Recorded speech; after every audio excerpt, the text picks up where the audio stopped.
Շնորհակալություն Տիկին Բաղդասարյան, հարգելի քաղաքացիներ, իհարկե մենք հասկանում ենք, որ այս պահին առաջնահերթ է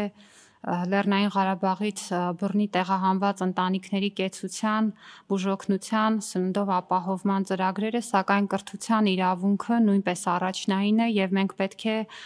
առանց ժամանակ կորցնելու նաեւ իրականացնենք քայլեր ապահովելու երեխաների շարունակական կրթությունը։ Ասեմ, որ այս պահի դրությամբ արդեն ունենք դպրոցներ դիմող շուրջ 100 քաղաքացիներ տարբեր մարզերում եւ սա վկայում է այն մասին, որ այն պահին, երբ որ քաղաքացիները արդեն ունեն իրենց առաջնային կարիքների մասով որոշակի հստակություն, առաջին հերթին դիմում են դպրոց եւ դա շատ լավ է, ես ուղղորդում եմ, որպեսզի մեր բոլոր երեխաների կրթության իրավունքը բոլորս դիտենք առաջնային եւ այն պահին, երբ որ արդեն իսկ կեցության, սննդի եւ կացարանի խնդիրները կարգավորված են, առանց հապաղելու նաեւ մտածենք կրթության մասին։ Ասեմ, որ մեր դպրոցները պատրաստված են դրան, մենք ուղարկել ենք շրջաբերական գրություն, որտեղ հստակ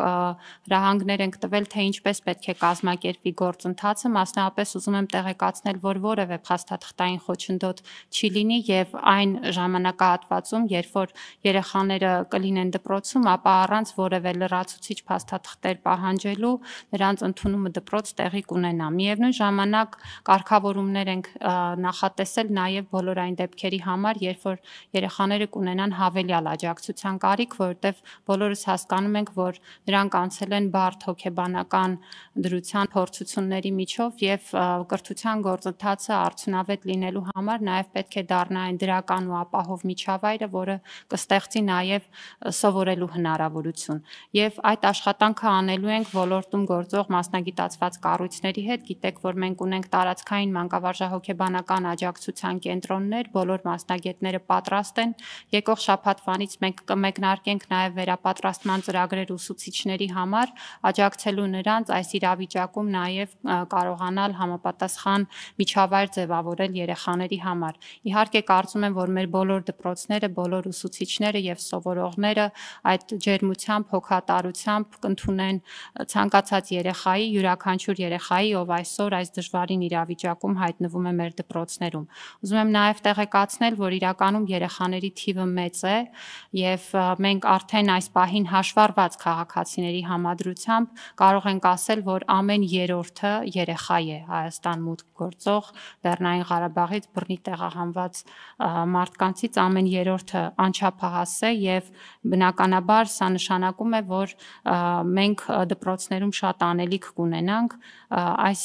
ուրեմն ուղղությամբ աշխատանքներով։ Ասեմ նաև, որ համագործակցում ենք ոլորտում գործող քաղաքացիական նաև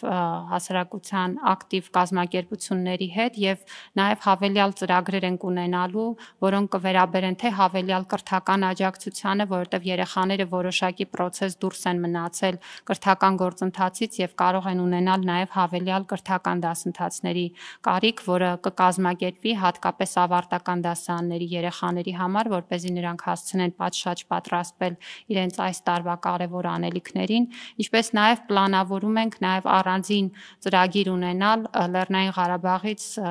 ուրեմն մեզ մոտ գտնվող ուսուցիչների համար։ Ասեմ, որ 2023 թվականի սեպտեմբերի 1-ի դրությամբ Լեռնային Ղարաբաղում գործել է 108 հանրակրթական ուսումնական հաստատություն շուրջ 21000 սովորողներով եւ ուսուցիչների թիվը եղել է 1500-ին մոտ։ Ես կարծում եմ, որ մեր համակարգը, հատկապես որ մենք անընդհատ խոսում ենք ուսուցիչների պակասի մասին, իհարկե պատրաստ կլինի եւ ուրախ կլինի մեր ուսուցիչներին նաեւ այս բոլոր անհրաժեշտ ուղղություններով ներգրավելու։ Մենք առանձին ծրագիր ենք պատրաստում այս ուղղությամբ, որպեսզի կարողանանք նաև ավելի հարթ իրականացնել այս գործընթացը։ Եվ նաև կուզեմ տեղեկացնել, որ բոլոր այն հարցերում, որոնք կպահանջեն հավելյալ ծրագրեր եւ նախաձեռնություններ, կարիքների գնահատման փուլում կլինենք շատ ուշադիր եւ բոլոր անհրաժեշտ նոր ծրագրերն ու նախաձեռնությունները ըստ ի հայտ բերված կարիքների կմշակվեն։